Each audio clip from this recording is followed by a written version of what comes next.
Gus the Theatre Cat by T.S. Eliot. Gus is the cat at the theatre door.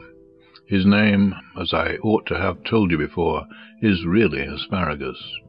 That's such a fuss to pronounce that we usually call him just Gus. His coat's very shabby, he's thin as a rake, and he suffers from palsy that makes his paws shake. Yet he was, in his youth, quite the smartest of cats, but no longer a terror to mice and to rats.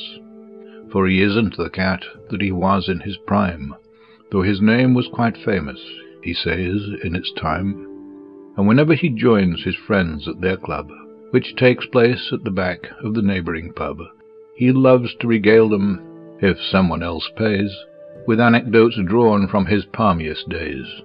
For he once was a star of the highest degree. He has acted with Irving, he's acted with Tree, and he likes to regale his success on the halls, where the gallery once gave him 7 catcalls. But his grandest creation, as he loves to tell, was Fire for your Fiddle, the Fiend of the Fell. I have played, so he says, every possible part. I used to know 70 speeches by heart. I'd extemporize back-chat. I knew how to gag, and I knew how to let the cat out of the bag. I knew how to act with my back and my tail. With an hour of rehearsal I never could fail.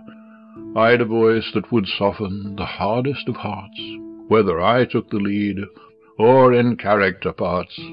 I have sat by the bedside of poor little Nell. When the curfew was rung, then I swung on the bell. In the pantomime season I never fell flat, and I once understudied Dick Whittington's cat. But my grandest creation, as history will tell, was Fire for your Fiddle, the Fiend of the Fell. Then, if someone will give him a toothful of gin, he will tell how he once played a part in East Lynne. At a Shakespeare performance he once walked on Pat, when some actor suggested the need for a cat. He once played a tiger, could do it again, which an Indian colonel pursued down a drain.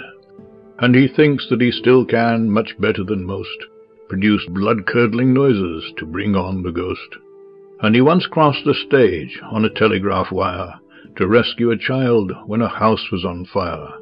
And he says, "Now then, kittens, they do not get trained, as we did in the days when Victoria reigned. They never get drilled in a regular troop, and they think they are smart just to jump through a hoop." And he'll say, as he scratches himself with his claws, "Well, the theatre's certainly not what it was.